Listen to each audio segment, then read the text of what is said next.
Alors, nos revendications au niveau national, c'est des moyens humains pour pouvoir faire face à l'afflux des patients aux urgences, pour pouvoir les prendre dans des conditions dignes. Donc on rappelle et sans presque danger. 22 millions de personnes qui passent par les urgences. Hein. En France, c'est ça, voilà. En France. Oui, et on a l'impression d'avoir moins en moins de temps de s'occuper d'eux, de devoir choisir entre les soins, et ça c'est plus très tolérable. Voilà. Ensuite, donc c'est une revalorisation salariale pour pouvoir garder nos soignants dans les urgences pour qu'ils restent performants.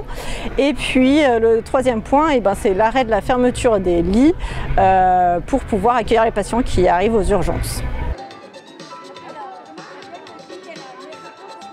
Il faut savoir que la fonction publique hospitalière, ça fait déjà 10 ans qu'elle est en souffrance depuis la mise en place de la loi Bachelot de 2009 avec la tarification de l'activité et le gel du point d'indice des fonctionnaires qui nous a, dans l'absolu, fait toutes et tous perdre au moins 300 €. Donc, on a fait marcher la boutique pendant 10 ans, tant bien que mal. Simplement, 10 ans d'austérité sur les budgets, 10 ans d'économies à faire sur la masse salariale des fonctionnaires, on n'arrive plus à faire tourner la boutique. Actuellement, il nous manque 50 infirmières, faute de recrutement.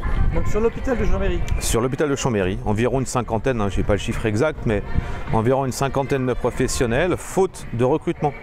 On sort 130 infirmières par an de notre école d'infirmières. Il n'y en a même pas un tiers qui signe chez nous parce qu'elles partent toutes dans le libéral.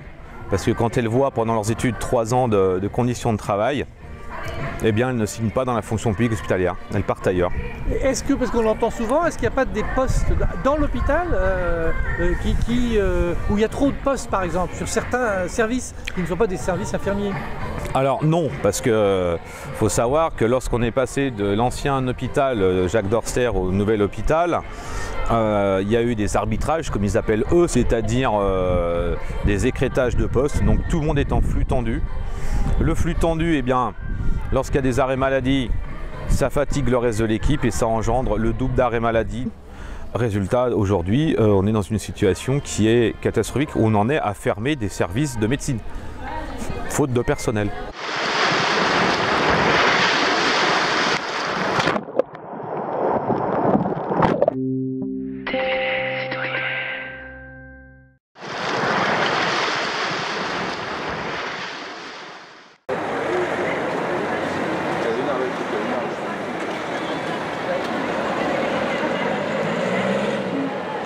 La ministre de la Santé a fait des annonces. Elle dit par exemple qu'elle a débloqué 500 millions d'euros en 2018, qu'en début d'été elle a fait une rallonge de 70 millions et puis là elle vient de faire une annonce de 12 mesures avec à peu près 250 millions par an jusqu'en 2022.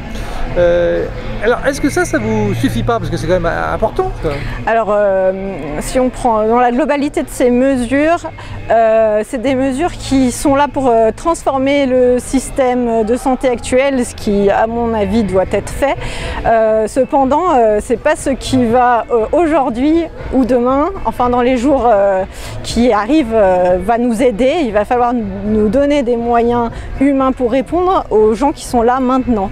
Alors peut-être que demain il y en aura moins grâce à son système, mais en tout cas aujourd'hui c'est une mesure d'urgence qu'on veut et c'est pas pour demain quoi. Absolument pas, parce que 750 millions c'est une somme qui peut affoler un petit peu par la somme. Il faut savoir que le budget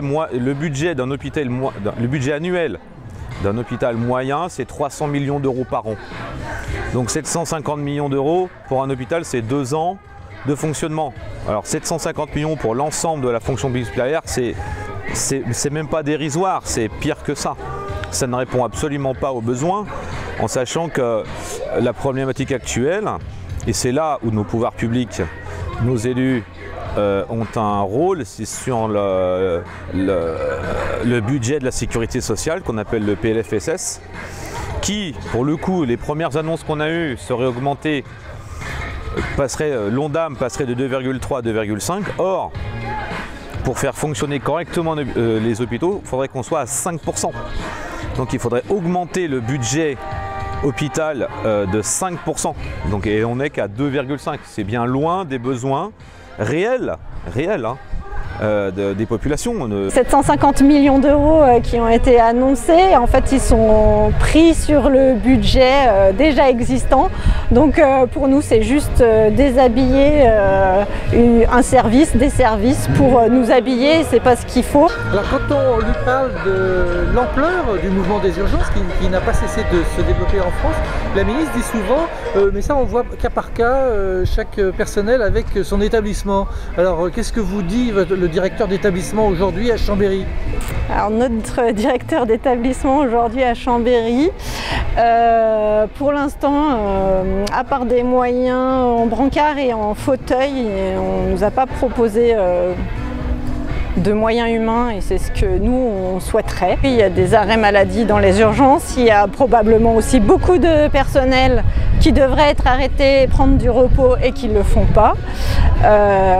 Et ça c'est pesant, il y a aussi des départs du service, même des départs suite aussi à des burn-out. Nous on n'arrive pas non plus à supporter de voir nos collègues qui sont compétents s'en aller vers d'autres endroits ou de pas arriver à s'en sortir moralement, quoi. Puisqu'au final, la crise des urgences, c'est que la partie de l'iceberg qu'on voit, mais en fait, ça reflète tout le mal de l'hôpital. Voilà. Et du coup, on appelle tous les services à se mobiliser à nos côtés sur ces mêmes revendications.